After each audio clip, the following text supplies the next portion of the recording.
This segment of Coast Life is sponsored by Spice and Tea Exchange of Rehoboth.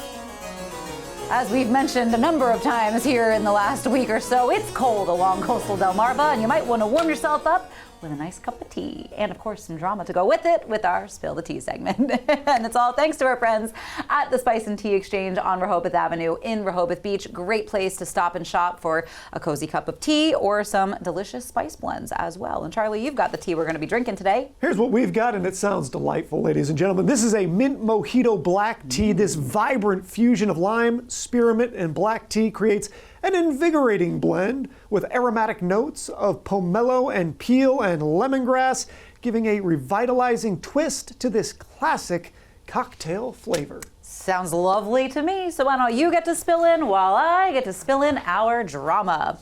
Am I wrong for bringing my dog to the dog park? My dog isn't overly defensive or aggressive, but he does get anxious around crowds and lots of dogs. He's a medium-sized dog, around 40 pounds, and he is well socialized. This guy says, he spends a couple days a week at daycare with other dogs, is used to other dogs, but sometimes a crowd can be a little bit too much. He says he took the dog to the dog park. Only 4 other dogs were there, 2 labs, an Aussie Shepherd mix, and a ginormous Anatolian Shepherd mix. He says this was a big boy, 120-pound dog at least. He says let the dogs sniff each other, let them go inside. Everything seemed like it was going to be fine.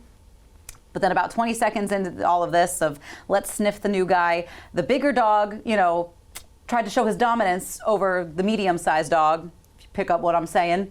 And they were going to kind of let it sort itself out, see what the dogs are going to come up with. But the size factor does matter here. And so the bigger dog, this writer says, hurt the smaller dog. The smaller dog yelped, growled, backed away, hackles raised, the whole thing. And so the guy who owned the smaller dog kind of went over to break up the fight, try to get his dog out of the situation. And then the bigger dog kind of cornered them.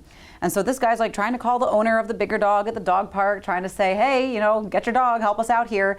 But apparently the owner of the bigger dog didn't do that, sent the 10-year-old son to go haul the dog away, which didn't really work. A 10-year-old son probably is not the same size as a 120-pound dog. The owner finally came over and leashed the dog and said, you should know better than to bring a defensive and anxious dog to the park. He waited a bit as if he expected me to leave, then huffed and left with his dog and son. At this point, I was pretty sure I wasn't in the wrong, but then I leashed my dog and decided to walk him around the perimeter of the park to cool off. That's when I noticed the other dog owners leaving too, all at the same time, like somebody had ruined the vibe for everyone. Given the other owner's comment and how everybody left right after, I'm starting to doubt myself. Was I wrong? I think this one is pretty straightforward to me. I don't think the person was wrong, but I think that this is one of those things where situational awareness matters. And this goes for the person that's the owner of the big dog and for this dog.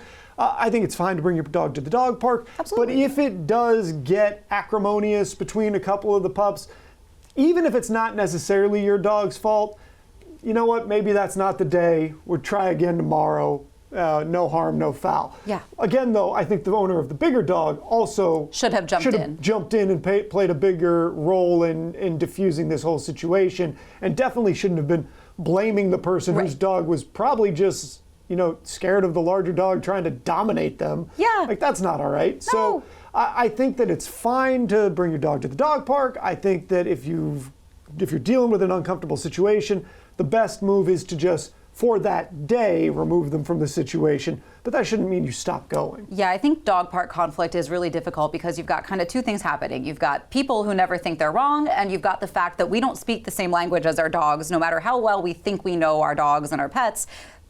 There's a barrier there. We're not the same species. So I think sometimes you can really misread kind of a situation of what's happening, or it feels like something kind of happens out of the blue, out of nowhere. Especially if maybe you missed the front end of what happened. Maybe you did, right. So I think this is sort of the case of like, no one's wrong, but no one's right. And I feel like, maybe a little more situational awareness could have. Some wrongness on the owner of the bigger dog, because if you have a bigger dog, you need to know you probably gotta pay a little bit more attention, because your dog has the capacity to injure a little bit easier. Yep, but also if you have a dog that even though they do well at, doggy daycare, they know those dogs, if you are bringing them to a stranger dog park and they don't know those dogs, you do also know, like, okay, I am bringing a dog that gets a little anxious to the situation. So I think everyone's a little wrong here, and I think just, yeah, maybe everybody should have leapt into action a little bit sooner, but I don't think anybody's like the worst here. Yeah, it's first world problems. First world this is problems, not for the biggest sure. issue that you're going to face for the rest of your life. It's going to be fine. Feel free to take the dog back. But again, situational awareness from all parties involved. Yep, I think that's all we got for you. So why don't we give this tea a try? This is the mint mojito. Ooh, I like that a lot. Like you said, on a cold day, a hot tea, it really hits the spot. It just hits right. And yeah, this could be a little pre-happy hour for you. But we do have more Coast Life to get to. That's on the way.